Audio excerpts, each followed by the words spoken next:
Fighting games. Not just what they call Gateshead's version of the Hunger Games, but actually a rather lovely genre which allows you to beat the ever-loving shit out of your friends for fun. Over the years, we've seen so many types of fighters come into existence, get lost down the sofa, and come back around again. Fights with robots, fights with dinosaurs, fights set inside cubes, honest to God, cubes! Psychic Force, I love you. And as with the varied styles of brawling, so too are the rosters of fighting games a mixed lot. Schoolgirls, aliens, Earthworm Jim, all are welcome to the beatdown. Yet sometimes, even these can be a bit surprising. With this in mind, I'm Jules from What Culture Gaming, and these are the 7 most unlikely guest characters in fighting games. Number 7. Michael Jackson in Ready to Rumble Boxing Round 2.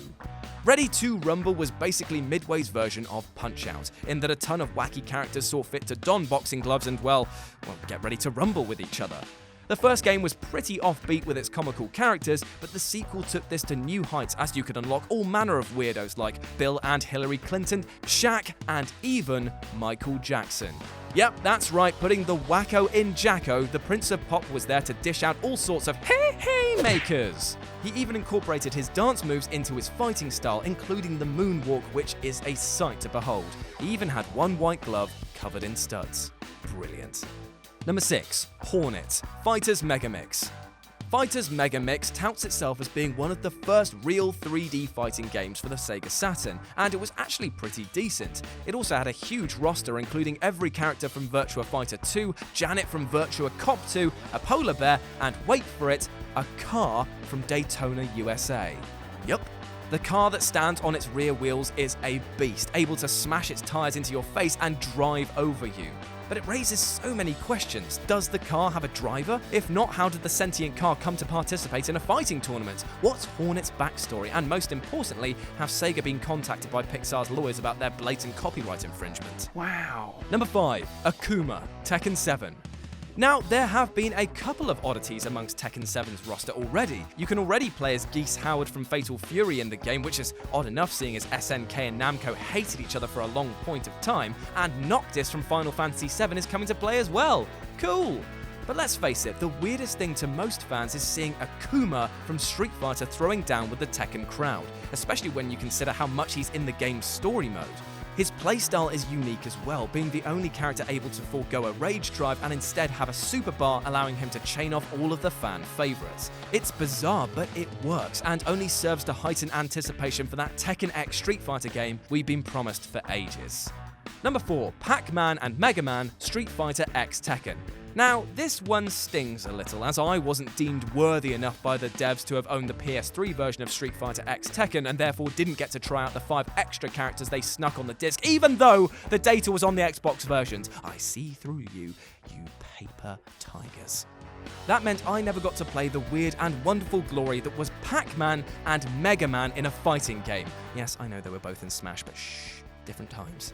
But this ain't no regular Mega Man, son. This is a version based off of the original box art, which is just so f***ing weird and wrong in every way. Apparently Mega Man dad himself, Keiji Inafune, suggested this himself that they include this version.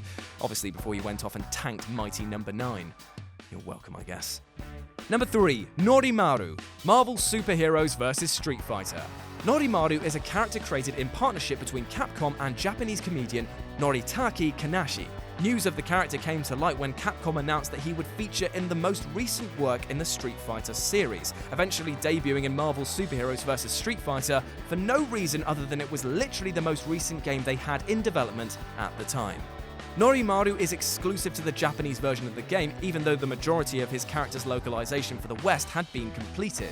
It's hard to say that anyone could truly look out of place in a game where Dalsim can fight Captain America, but Norimaru still manages to stick out like a sore thumb amongst the roster.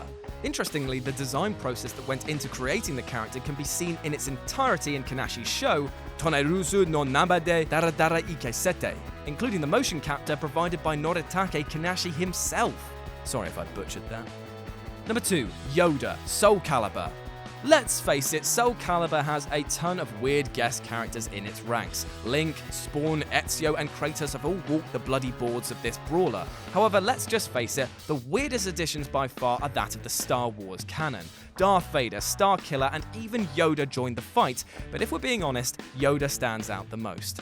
Yoda fighting in general had split the Star Wars fanbase, with people laughing their asses off the moment he dropped that cane and started flipping up and down more than an OCD patient in a light switch factory, so here it was even weirder. I think in particular it stung for 360 owners of the game because Darth Vader was just so much cooler and a PS3 exclusive. Regardless, their reason for fighting was utterly bizarre, and I know many an eyebrow was raised when they spotted this trio of troublemakers. And number 1, TMNT, Injustice 2. I love Injustice 2. This game strikes a confident approach to well-informed combat and fan service, with the likes of Superman and Batman taking the fight to characters like Hellboy and Sub-Zero. Yet things got really crazy when the Teenage Mutant Ninja Turtles were announced to be throwing their slices into the hat. The crowd response has been monumentally mental, as no one could have seen these shelled superheroes coming. Yet this isn't the first time the Turtles have had a crossover into the DC universe, as they've had at least 3 separate comics with Batman in the past. Still, it's super exciting to see these boys back in action, and despite being cold-blooded creatures, their moves are most likely to be liquid hot. And that's our list. Got any other weird fighting game crossovers? Well, let me know about them in the comments section below. Then why not swing by whatculture.com for more news and articles like this every goddamn day. As always, I've been Jules, you've been awesome, and I'll speak to you soon. Hey guys, thanks for making it to the end of the video. Aren't you a star? Don't forget to like, share, and subscribe below. And also, there's probably more content floating up above my head, so why not check that out as well? Could be a laugh. Probably. 6 out of 10.